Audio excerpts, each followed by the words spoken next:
Mobile wallet has become a buzzword today. However, when we actually try to figure out how many of us are currently using it, the numbers are not very impressive. Will India, being a price-sensitive country, ever be able to shift from cash payment to mobile wallet mode? If yes, then by when? All these questions and many more will be answered by none other than Upasana Taku, co-founder of Mobile Recharge and mobile wallet venture Mobikwik. Hi Upasana, welcome on the show. Thank you so much for having me. Upasana, why don't you actually begin by telling us a little about the Mobikwik's journey in India so far? I mean, from beginning, from a place wherein people hardly used to know about what mobile wallets are. There were so many uncertainties surrounding it. I mean, having your money on an online platform, to coming down to 17 million users on your platform. So why don't you take us through the journey? So thanks so much for having me here. We started in August 2009, and when we started, the idea was very simple. We wanted to ensure that something as high frequency as recharge, because 97% of Indians have prepaid mobile phones. How can we make their recharge experience very simple? And so to that extent, we started a website called mobikwik.com. What the website allowed the user to do was very simply create a wallet, put money in the wallet, and then do all their recharges from there. And the reason this is important is that an average user does about 4 recharges in a month. And at that time, online payments in India were so poor. The failure rates used to be as high as 40%, 50% even. And we tried all the payment gateways, and that's what the success rates came to. So we created wallet as part of our website so that the user can put money in the wallet first and then do all his recharges. And it could be 3-4 recharges for one number, another 3-4 for another number in the family, and they can do them all in one click. A year later, we also added television recharge. So as you know, in India, all satellite television, whether it is Tata Sky or Airtel, everything is prepaid. You just don't get a monthly bill for any of those. So we added television. Then the year after, we added postpaid bill payment. So postpaid mobile, electricity, water, gas, many others. The idea being that from the beginning, and I'd like to correct a lot of people in the media around this, from the beginning we had a wallet platform, and on top of that we were adding use cases where all can you use the wallet. And we started with the highest frequency use cases. So first mobile recharge, then television recharge, then bill payments, and then later in late 2013, early 2014, we started opening up to other use cases like food and shopping and travel. And like I was trying to explain to some of the people at the event, now we see almost 40% of our transactions are happening on merchants. So we have about 50,000 merchants on our platform now. And these 17 million users that we have now are shopping on these merchants using the wallet. And these are all everyday transactions, like a food purchase at a WHSmith, or a coffee shop like CCD, or traveling in one of the cab companies or bus tickets. And this is the real vision which we always wanted to validate, that hey, payments in India are hard, and look, users are using it across 8 or 10 different use cases. So it's really a part of your everyday life. It is now replacing a physical wallet, so to speak. So what is the status on ground right now? By when do you think that India is actually going to be transformed into a mobile wallet country as such? So I think 100% is never going to happen, Priyanka. It's going to be like decades. Maybe, when I have kids who are my age, so to speak, we'll see cash is gone from this economy. But I definitely expect that over the years of 2016-17, as Mobikwik as well as other players in the ecosystem, as we all get to from the active wallets that we all have right now in the 20 million range, when we all get to 100 million, and so 100 million of couple of those, and you see people using it across not just 8-10 use cases, but using it for all their transactions. Mm-hmm. So I would expect that at least 10, 20, 30% of the economy will start adopting mobile wallets in the next 2 years or so. Okay. So currently you have 17 million mobile wallet users on your platform. Yes. So what is the average wallet size of each user? So there are different types of users. There will be power users for whom a wallet size might be as high as 6,000-7,000, which they would be holding with us and using it in a month and then reloading it again. There would be other types of users who have still not discovered the 10 different use cases, and they are pretty much using it for 3-4 use cases. So their balances might be anywhere around 2,000 to 3,000.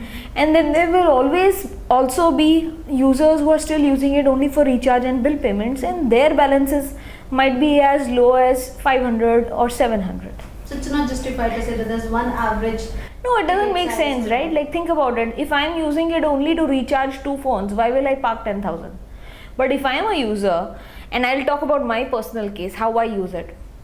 I use it for my phone, I use it for my broadband, I use it for ordering tickets on Book My Show, I use it for ordering food from Domino's, I use it for grocery shopping from Grofers, and I know that my monthly spend every month, and then I also use it for travel, like with one of the cab companies.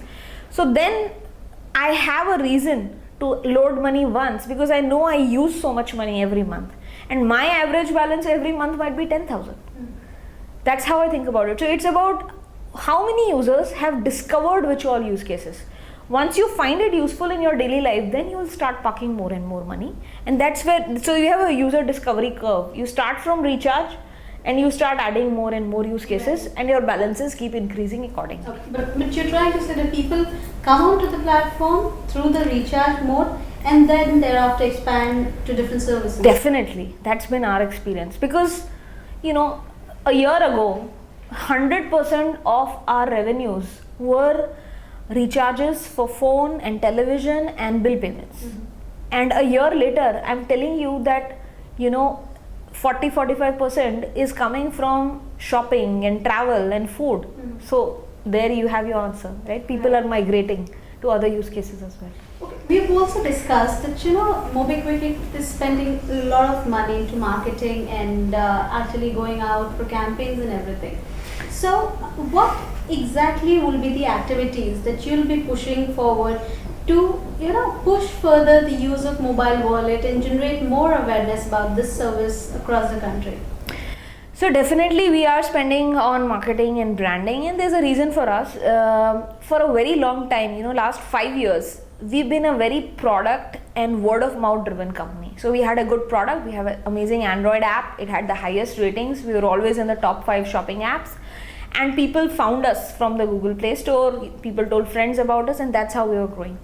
We've realized now that we are at this juncture that we have a solid platform, we have a product that is widely accepted. You know, we are most definitely the largest independent wallet platform in India. And by that, what I mean, we have users on one side and we have 50,000 independent merchants on the other side. This is not something any other wallet company can boast of. Not so many merchants are available on any wallet platform in India. So what that gives us is this unique opportunity to take this value proposition to the larger mass Indian user who has not figured out how to use Mobikwik, who has not figured out that there is something called mobile wallet. This is why we are doing a lot of our brand marketing, whether it is on radio or television or billboards, to create confidence in those users that look, this can simplify your life too. You have a smartphone, you may have a debit card or you may have cash. Just load that in your wallet, and these are all the services now you can do with one click. So I think that we have a very unique timing opportunity right now where the product is solid, the product has always been. Right. The platform now has many more merchants and use cases, so it's the right time to go to the market and tell a lot more users that, hey, why don't you try this? Okay. So what sort of a marketing budget have you sidelined for this? So overall over this year, we are looking at spending about 100 crores. Okay. And all this money is what we are getting from the 25 million the company raised earlier this year? That's true. And there's also money that we make every month as we are growing. Like I said, you know, apart from the marketing budgets, most of our monthly spends, whether it's in terms of, you know, operating the company, employee costs, they are all fully managed by way of our income. Okay, so if you could take us a little more through the numbers that the company's been reporting, because I remember in one of the previous conversations that you had with TechCircle, You said that the company plans to have a sales of around, and in 2014 we saw that you wrote and you had a loss of 6 crore, rupees 6 crore.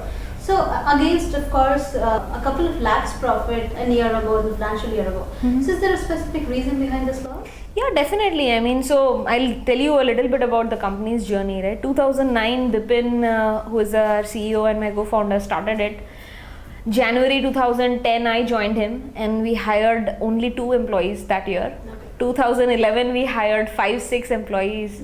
2012, we had about 15 or 20 employees, I can't remember. And early 2013, we still had only 35 employees. And today we have more than 200 employees. So what I'm trying to tell you is that the early years we bootstrapped and worked really hard on our product.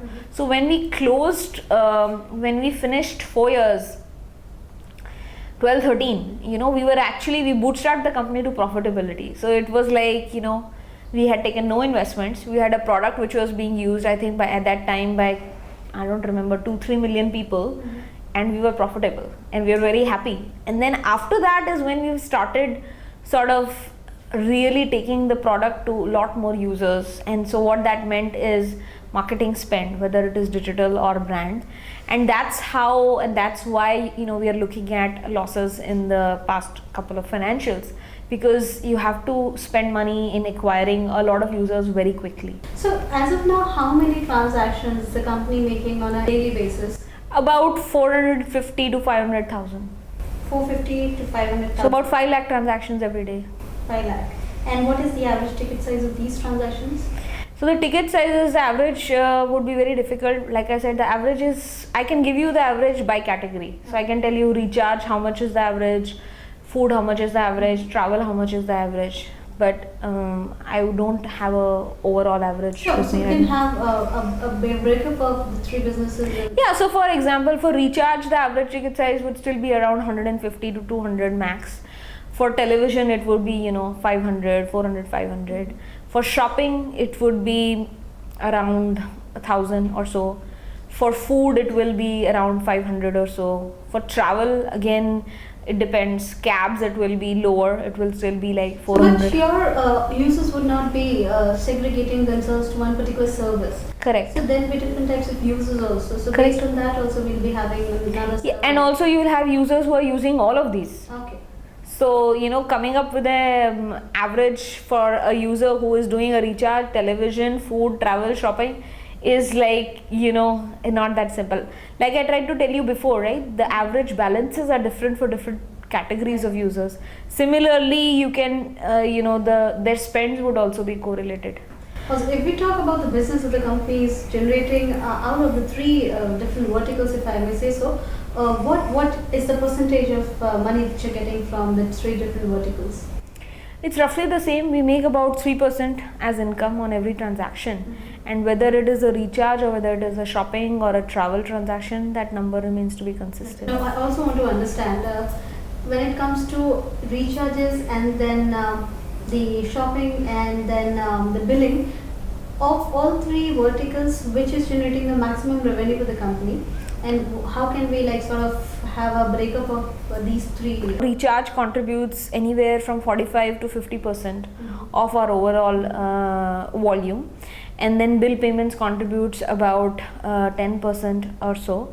And then about 40% is coming from e-commerce, which is travel, shopping, food, etc. Also, while in the panel, you were talking something about cafe coffee days and how mobile wallets being introduced into different outlets and public places wherein people actually go randomly. Yeah. So that is another activity how you're going to promote mobile wallets. So why don't you Yes, definitely. So all this while when I've been talking about enabling Mobikwik as a payment method on merchants, and I spoke about food and travel and shopping and entertainment being some of the large categories and use cases.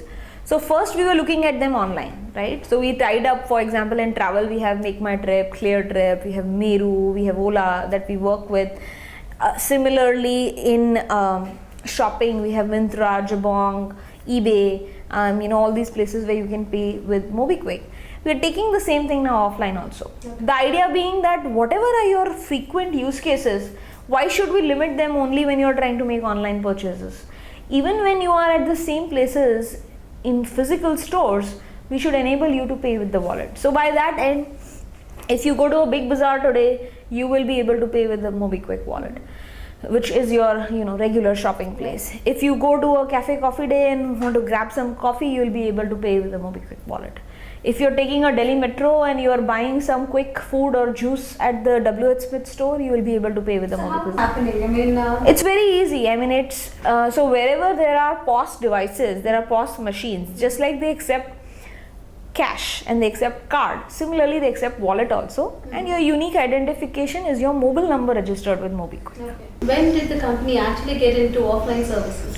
So I think we started offline services around March of this year, March 2015, and we have about 5,000 offline merchants, mainly in the categories of food. So a lot of quick service restaurants, a lot of fine dining restaurants, then a lot of grocery stores, then a lot of convenience stores, and then obviously coffee shops and things like that. Similarly, travel also offline. You'll start seeing a lot of places where Mobikwik is accepted. Some of the notable ones I talked about are WHSmith and Big Bazaar, which is Future Group, and Cafe Coffee Day, and bunch of fine dining restaurants also, Domino's. So these are some of the sort of steps we are taking in terms of increasing the reach. Like I said, we want to become the largest payments network. And by that, what I mean is that wherever the user goes, right? I don't want to stop you and tell you that if you use this cab service or if you use this food service, then you can use with Mobikwik. Right. I want to say that, hey, you are a user, whatever you use to travel, whether you are using a taxi or a bus or a auto rickshaw, and whatever you are eating, if you are eating pizza, if you are eating having coffee, if you're just grabbing something quickly from a store near the metro station, if you are doing your regular grocery shopping, we should be everywhere. And only if we are everywhere, then only people will start adopting and paying more with the wallet. So that's our goal. That's what we're working on. Upasana, wasn't it slightly like sort of going back to the square one and getting on to the offline platform when the entire industry for that matter was all gaga about garnering from what the online had to offer? So we are not giving up on online. Like I said, we've already we already are the largest network in terms of merchants online that accept Mobikwik. No other wallet company in India has as many merchants as we have where you can pay with Mobikwik. We are trying to replicate the same thing in offline also, but we are obviously also working on online merchant acceptance. And no, it is not going reverse, because our objective is to become the largest platform of digital transactions. What I mean by that is most transactions in India are happening via cash. So people were always ordering on Flipkart and Amazon and Snapdeal and doing cash on delivery. Okay, people have always been going to a grocery store or to a coffee joint and ordering and paying with cash. We are changing that behavior. We are digitizing the cash transaction into a digital transaction from the wallet. And so therefore that's our aim. So whether you go and shop on Flipkart or you order on a Food Panda or you go to a restaurant near your house, in all the places you should be able to pay using a wallet instead of cash. Okay, so how many merchants do you actually have on your platform right now against the offline merchants that you have? So we have about 50,000 merchants on our platform, of which about 5,000 are offline, all the others are online. Okay, so going forward, you see this number rising? Yes, we are trying. Yes, so we are trying to increase the overall number to about 250,000 merchants by early next year, and we expect that the acceptance will be, there are only about 100,000 merchants online, and then the remaining ones, 150,000, we are expecting to have offline. By when is the company planning to have a net profit? So I think we are in very high growth stage right now. Like I was trying to tell you, we have a solid product which is widely accepted across a network of merchants. The number of wallet users is increasing like crazy.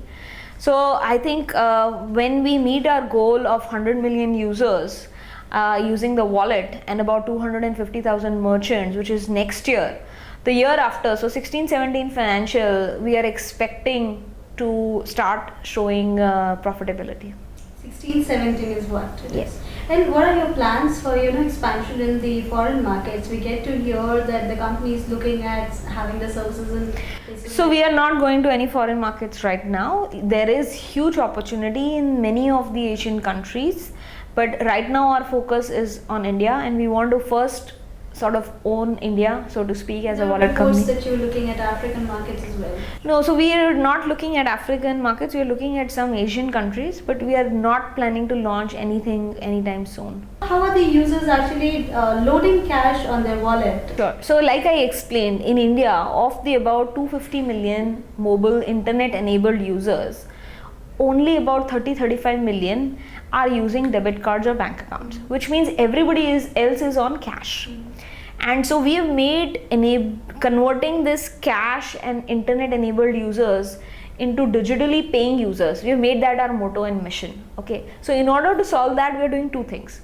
One is we have done tie-ups with a lot of banks and companies so that the user can go to any of those locations, give cash, and the money is instantly added into their Mobikwik wallet. So ICICI Bank is one of the largest banks in India, and all of their branches now enable our users to walk in and deposit cash into their wallet. Similar thing is also available if you go to any WHSmith store or a Future Group store. So we've created a network of some about 10,000 locations where users can go to deposit cash. One more thing we have done, because we are so we look at this as such a huge opportunity, is in Delhi NCR we have launched our own cash pickup service. So you log into the Mobikwik app and you say, I want to add X thousand rupees in my wallet, and we'll immediately start showing you that a person is coming to your location to collect cash, and within 30 minutes he'll be at your location to collect cash. Upasana, in the previous conversation we discussed that the company was expecting 1200 crore as the sales in 2015 FY end. Yes. So have you been able to reach that target? Yes, we have actually overshot that target by a large number, and therefore our goals for next year are very, very aggressive. What would that be?